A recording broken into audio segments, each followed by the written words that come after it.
Lesbian Detective. Unsolved cases. She's still missing. Yeah, they haven't found her yet. Well, let's talk about it. They say he vanished without a trace. Could it be a psychotic break or a tragic accident? Police don't know where the body went.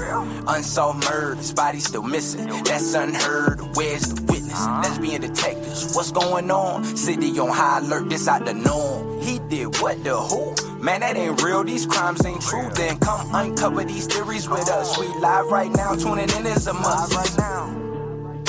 Lesbian Detective. Lesbian Detective. We about to start this show, so get your popcorn ready, let's go. Pay attention to the message. I present to you the Lesbian Detective. This is Lesbian Detective. I'm Sierra. And I'm Elizabeth. And we are here to talk about missing and unsolved murders. We are discussing cases that you have forgotten about or never even heard of. So sit back, relax, and let's start this podcast.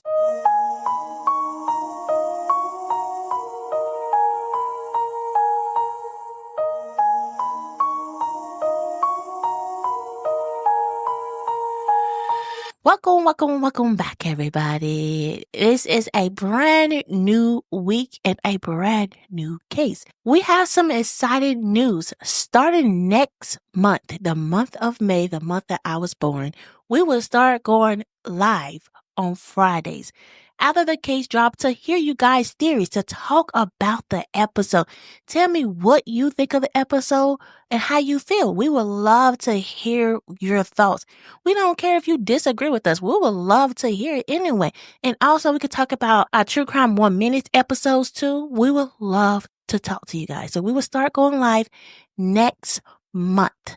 We'll go live on YouTube or TikTok. We're trying to see which one be easier, but sometimes you can go live on both at the same exact time. We're excited to meet you guys. We want to know your theories, like my wife said. At the end of the day, the goal is to get this case solved. So if anybody has any information or knows anybody that can help with the case, all hands on deck. Oh, I also have to say another case that I did on True Crime 1 Minute was actually solved this past week. I did an update. It's on Lori Page. She was missing for a couple of years. Found out the Georgia police did not stop searching for her, and they found her deceased body, and the prime suspect is her father. I will let you know how the case is going, but just check out our TikTok. I'll keep you updated there. But it's crazy doing true crime and seeing cases get solved. You like, what? Like some of my followers on TikTok, they'll like come in and like slide in my DMs and say, hey, this case been solved. I'm like, what? I didn't even know. We also found out that the case that we did last week, the suspect, Sherry, shares the same Facebook group that my wife is in. Yeah. Somebody actually tagged her on that post and she untagged herself. So that was crazy. One of the people in our groups is someone who we thought could be a suspect. Yeah, I'm in a true crime podcast group and I post an episode. Someone like, hey, she's in this group. I'm like, wait a minute. We are too close to her. We all stay in Dallas. I don't want nothing. I don't want no problems. Well, let's get into this episode. And this one, too, is in Texas. Everything is bigger in Texas, including murders. I hope not, because we're in Texas. But let's start. Today's case is about two bright lights in a quiet Texas town. Best friends on the edge of everything. Graduation was weeks away. The world was wide open. One dreamed of moving to Florida, saving every paycheck to make it happen. The other had just taken her SAT, balancing work, school, and family with grace beyond her years. They were thoughtful, kind, and responsible, beloved daughters, sisters, and friends. That night, in March of 1988, wasn't supposed to be important. Just two girls cruising in a classic green and gold Mustang, enjoying the tail end of a spring break. There were plans for a sleepover, late night snacks, and talk about their future. It was a kind of night that should have ended in laughter and whispered secrets before sunrise. But by morning, everything had changed. The girls were gone. No calls, no notes, no sign of a struggle, just absent. A car later found abandoned, sat silent in a strip mall parking lot, as if frozen in time. It held no clues, only questions. Whispers spread around a violent young man connected to one of the girls. He was controlling, angered, and perhaps too quiet in the aftermath. He claimed his innocence, passed a lie detector, but years later, in a chilling twist, he reportedly confessed to the murders, then quickly recanted.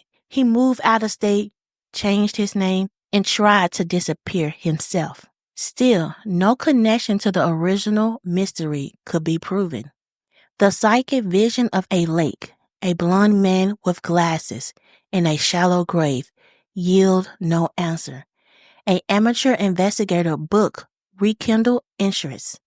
But again, the trail went cold. Time passed, family age, grief turned to silence, but the puzzle remained unsolved. Its missing piece tucked away in memories, in guilt or in secrets never spoke out loud. What happened after midnight in that quiet town still lingers like a ghost. 2 girls vanished. 1 car was found, and somewhere perhaps just beyond the reach of a memory or justice, the truth waits in the dark. This is the case of Susan Renee Smalley and Stacey Elizabeth Madison. Carrollton, Texas, in the spring of 1988, was a place where suburban safety and youthful dreams coexist in a bright and warm sprawl of a tiny lawn and needed parked car. The community had its rituals. Early morning school buses, weekend football games, and the neighbors waving from across the driveway. For 2 local girls, Susan Renee Smalley and Stacey Elizabeth Madison, it was home, a familiar stage for the final weeks of their youth. They were in the cups of graduating, standing at the edge of adulthood with ambition in their hearts and future within reach. Susan was born on September the 19th, 1969, was 18 years old and full of quiet and confidence. She was the younger of 2 children, with an older brother, Rich, who remembered her as determined, spirit, and never one to shy away from speaking her mind. Her green eyes sparkled with mischief, and her laughter was a signature sound in her home. She had been saving money from her job as a hostess at Steak and Ale restaurant in town. A tiny sum, over $600, sat untouched in her bank account. She planned to buy a car. Then, Florida. That was the dream. Freedom, sunshine, and escape. Stacey was born on June 17, 1970, was 17 years old, warm-hearted and thoughtful, and loved by many. The older of 2 sisters, she was the apple of her mother Ida's eye, and a hero to her 6-year-old sibling, Stephanie. Stacey was the kind of teenager who remembered birthdays, left notes for friends, and helped her mom around the house without being asked. She worked at a local office, managed her studies well, and just taken the SAT exam on the morning before she disappeared. The future stretched wide and promising before her. Saturday, March 19, 1988, began like any other. The girls were savoring the final days of spring break. That day, Ida gave Stacey a perm. It was one of those mother-daughter bonding rituals, filled with gossiping and laughter in the bathroom mirror. But something felt off. Stacey hesitated about going out that night. Ida told her she didn't have to, but Stacey went anyway, perhaps out of obligation or maybe just to not disappoint Susan. It was a choice that would echo painfully in the years to come. The girls made plans for a simple evening, visit some friends, then head back to Susan's house for a sleepover. Nothing wow, just teenage fun. At midnight, Susan was confirmed to be at home. She made a phone call from there to a friend. By all accounts, everything was going according to plans. Then, they got into Stacey's 1967 green and gold Mustang convertible. coloring proudly matching their high school colors, where they were seniors at, and disappeared into the night. By sunrise, the routine of Carrollton began to unravel. Susan's mother found her daughter's bed still made. Stacie had never arrived. Panic crept in quickly. Calls were made, police were contacted. Within hours, the girls were officially missing. Sightings began to trickle in. Around 2 a.m. on March the 20th, two young women matching their description attempt to buy beer at the local 7-Eleven, but were refused not long after. Susan was seen at her workplace, the Steak and Ale, briefly chatting with a friend for about 5 minutes. Stacie remained in the car. That was the last confirmed sighting of each girl. Their family knew something was wrong.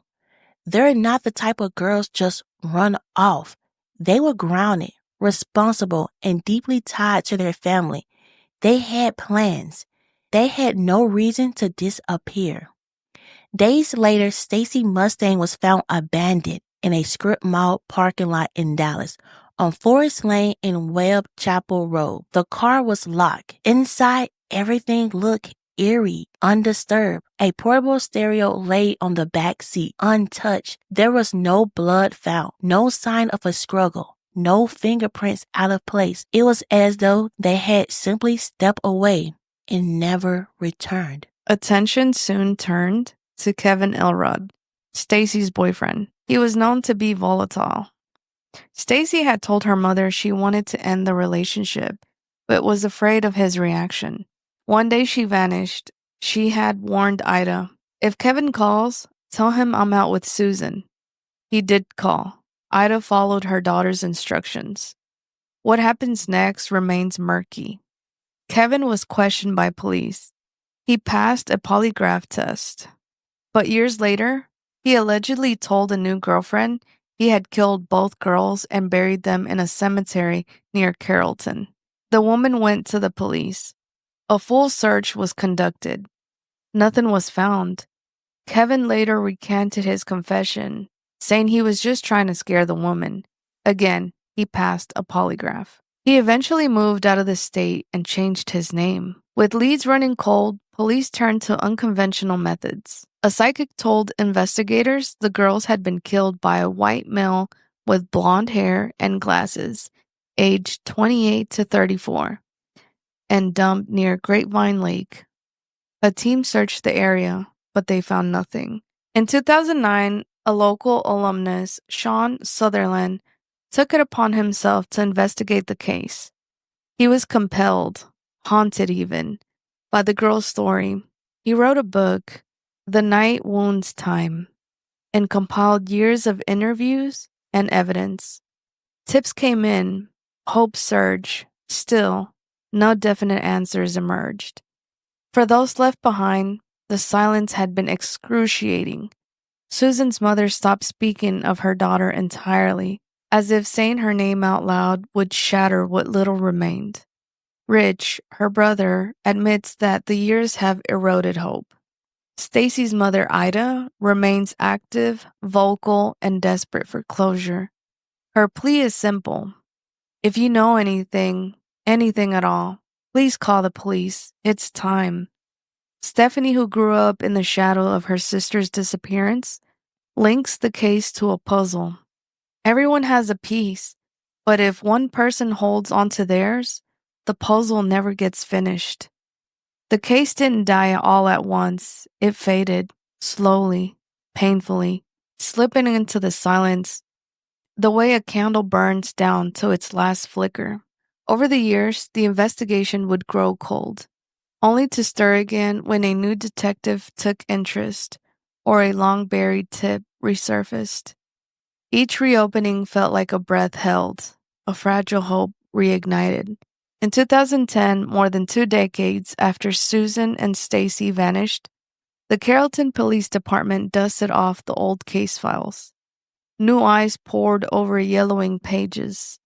Witnesses from that night were tracked down and interviewed again, their memories now clouded with time. Old evidence was pulled from storage, re-examined under new forensic methods that didn't exist back in 1988. The search, once again, was on.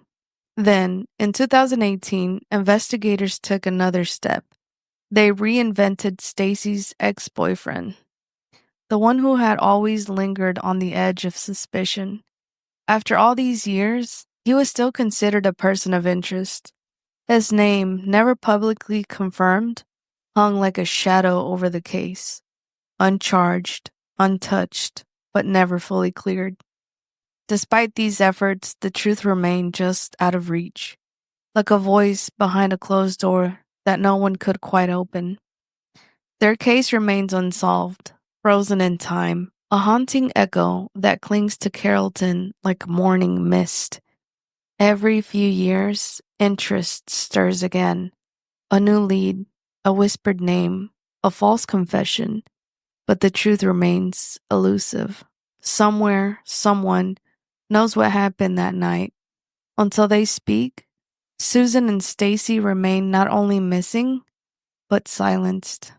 And the mystery of what happened in those lost hours after midnight remains one of the most chilling and heartbreaking in Texas history. Before we end this case, let's sit back and remember these young women. They were more than just names on a missing poster. Susan Smalley and Stacey Madison were young women full of life, love, and hope. Best friends on the cusp of everything. Susan, with her sharp wit and vibrant green eyes, was bold, determined, and full of dreams, too big for her small Texas town. She was saving up for a car, ready to chase the Florida sunshine and her own version of freedom. Her laughter lit up rooms. Her stubborn spirit made it unforgettable. Stacy, gentle and wise beyond her 17 years, carried a quiet kindness in everything she did. She cared for those around her effortlessly, writing notes to friends, helping her mom, looking out for her little sister. With blonde hair, a soft smile, and big plans for college, she was the kind of person who would make you feel seen. On a spring night in 1988, they disappeared. Two bright stars swallowed by darkness. Their last known hours were unremarkable. Just another teenage Saturday spent driving into a school-colored Mustang and sharing the final moments of youth. But somewhere, in the stillness of early morning, something terrible happened. Decades have passed, the car was found, suspicions were raised, confessions were whispered and recanted, but the truth, the real truth, never surfaced. And so the story ends not with answers, but with echoes. The echo of Susan's laughter, the echo of Stacy's gentle voice, the echo of the lives they should have lived. In Carrollton, Texas, someone still remembers, some still search, and someone still knows. Until the silence breaks, Susan and Stacey remain suspended in that fragile space between memory and mystery. Two girls who were loved, who mattered, and who deserved to come home. This is the case of Susan Smalley and Stacey Madison. Now let's get into some theories. Theories! Let's get into some theories. Everyone is a suspect until proven guilty. Let's get into some theories.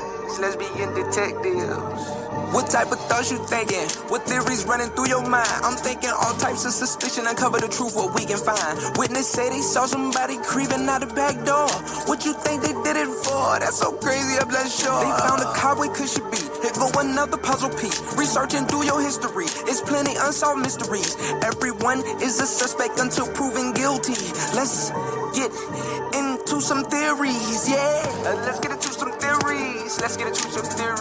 Everyone is a suspect until proven guilty. Let's get into some theories. Lesbian detectives. You or me? Go ahead.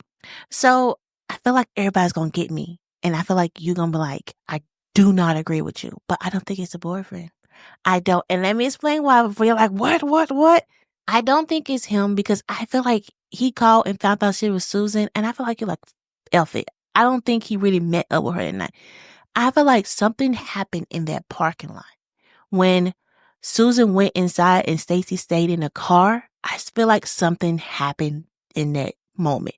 I feel like while Susan was in the restaurant, somebody probably came besides Stacey and was like, try to steal the car or try to hurt her and was like waiting on Susan to get back in the car and kidnap both girls. I feel like that might have happened. I don't know. It just seemed like for some reason I'm just getting a feeling. I'm not a psycho and things, guys. Don't come at me. But I just feel like something just happened in that parking lot. That parking lot holds a lot of secrets. I don't know. I just get that feeling that something happened in that moment. It could have been a boyfriend, but for some reason, I don't see it was him. If it does come out and it's not him, I feel so sorry for him because what he went through. Because he went through a lot and people blaming him in that town, probably like looking at him weird and probably was like, he did it. And he had to like move away and change his name. I don't know. Guys, if you ever come back that I'm wrong. Just come at me. But I don't know. I already know my wife gonna be like, I don't agree with you. Go ahead, say it. I don't agree with you. What'd I say? I feel like it was the boyfriend. Why would you play around and say that you unalive these women as a joke? That's not a joke. Unless you take some sort of satisfaction from doing/saying and taking credit for that, like, it doesn't make sense to me. I feel like it was him. And Stacey had already told her mom, hey, if he calls, tell him that I'm out with Susan. Mm-hmm. There was already some friction there. And basically that was her way of trying to escape him, but she didn't know how to do it. It's almost like their whole lives were planned. Stacey had plans to move to college, to buy a car. It's almost like she wanted to get away. She already had a hostile boyfriend, but it's like she had to get all her ducks in a row. And I feel like he knew that was coming. And I feel like she was just kind of trying to delay the time, trying to see if she could stretch it out to buy herself some time. But he didn't like that, obviously. And I mean, if he's already pretty volatile and he knows that she's trying to distance herself, like, why not? A lot of crazy people are like, well, if I can't have, then no one can. Mm-hmm. It's a power move. It's power. It's control, manipulation. People shouldn't have power over other people because everybody's their own person. But I feel like someone who's not sane would find that to be a reason to unalive somebody else. Breakups are hard. I mean, it literally feels like you're dying. But once you get over it, you're like, okay, it's a new chapter. It's new adventure. You learn about yourself. You learn about a new person. But some people don't think like that. Mm-hmm. Still don't believe it's a boyfriend. I don't know. Guys, picture it with me. You know I like to picture things. I like to look at things clearly. Susan is in there talking to her friends, all that stuff. Stacey is just sitting in the car, chilling, probably listening to music with the window down, not a care nowhere. A man is standing on the side. He's watching. He just saw Susan go in. He like, 2 for 1. Gonna say it like that. He walk over to Stacey. He threatened her with a knife or a gun. And he be like, hey, like, let me in. I'm gonna be in the back.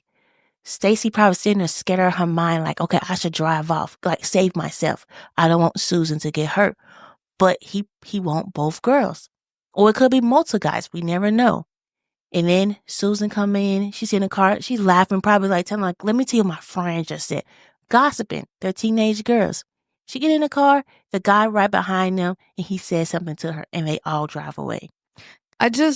I'm having trouble following your theory because it's not supported by anything. You get what I'm saying? What the boyfriend support about?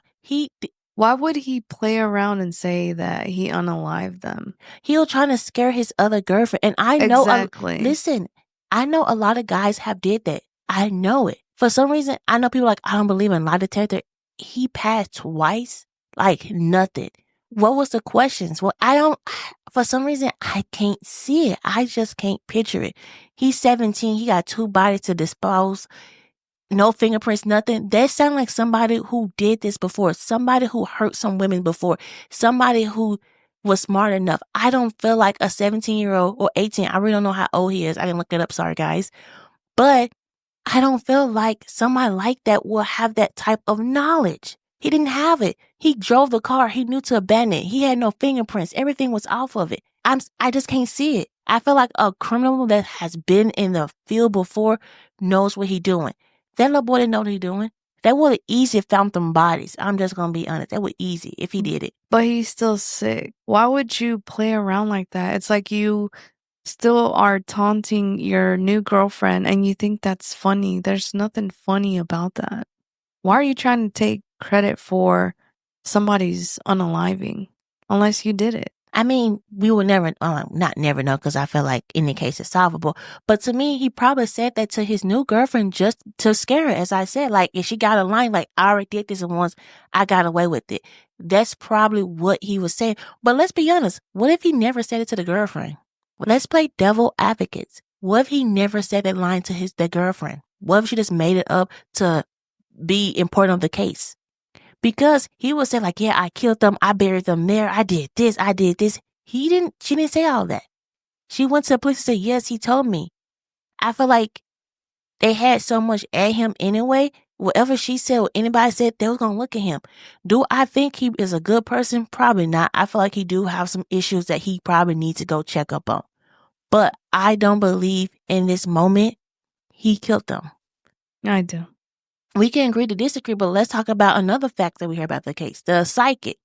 I mean, some people believe in psychics, some don't. I'm in between. I think the psychic is just like the polygraph test. Full of bull crap. Facts are facts. Evidence is evidence. If you don't have it, unfortunately, you don't get justice. But evidence can also be manipulated. Mm-hmm. So when I first heard this case, I always wondered, like, man, what if the girls wasn't the victim that went for the car? But I'm like, no, the car was found safely. You know, the car was like undamaged or anything because the type of car, I'm not really a car person, but just hearing how her car was decked out, like, come on now. You would think that that would be the target instead of the girls. Right, because I'm just looking to the car, a gold and green car, a Mustang. But to me, this almost seemed personal. To me. I know you said you just think it's some random stranger that's done this before. It's kidnapping women. I wonder if they had somebody else with them. I know if there's them hanging out, but they want to get some beers. It seemed like a party was about to happen. Have they tried to look at the car?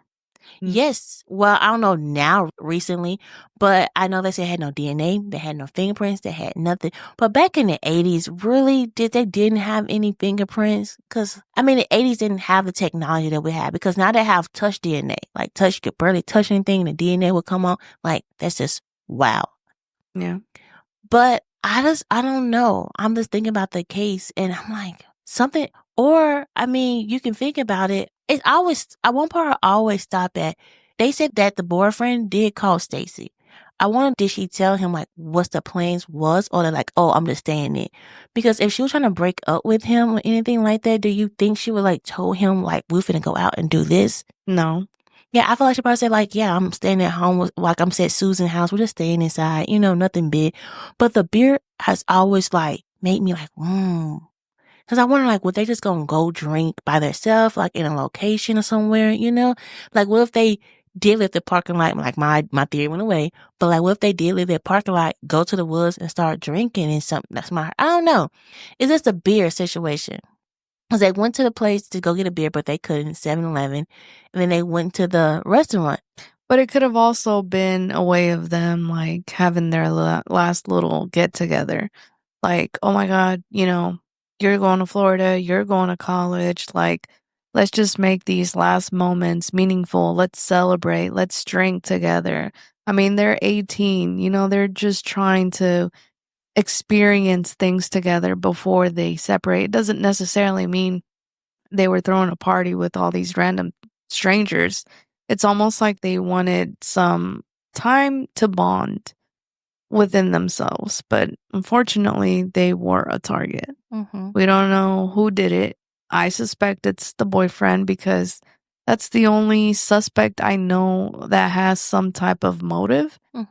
But for me to say like, oh, just a random stranger, I would have to do more research.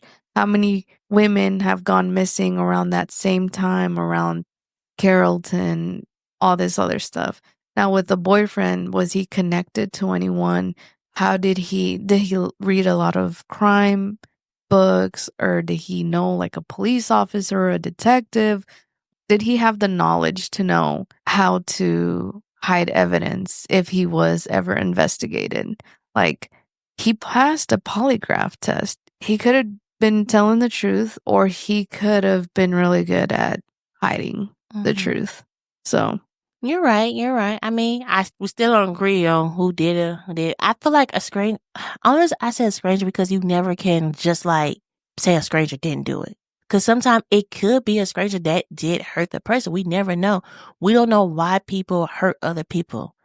But there's a possibility. We never know. But we will one day, because this case is solvable and it's in our home state of Texas. Well, not my home state, I'm in Tennessee. Well, guys, tell me who you think is right. I'm going to do a poll. Do you think Elizabeth right or I'm right? Please pick carefully. Thank you guys for listening to another episode. And don't forget, we're about to start going live in just a couple weeks to hear you guys' theories and what do you think about the episode. I cannot wait to find out how you guys feel. Because sometimes you guys do come for me like in the comments, like DM me like, hey, this is what I think. And sometimes I do sit back like, I can see it. I feel like I say it a lot when people tell me that. I'm like, yeah, I can see that. We're on all social medias until TikTok get banned. We never know again because it got banned like 3 times in my in my camp system. We are on Instagram, YouTube, Facebook. We have a Facebook group. Please check us out. Please email me your case suggestions. Let me know what you think about the episode. I cannot wait to find out your thoughts and likes. This is Lesbian Detective. I'm Sierra. and I'm Elizabeth. Everybody's suspect Until proven innocent. Bye. Lesbian Detective. Unsolved cases. She's still missing. Yeah, they haven't found her yet. Well, let's talk about it.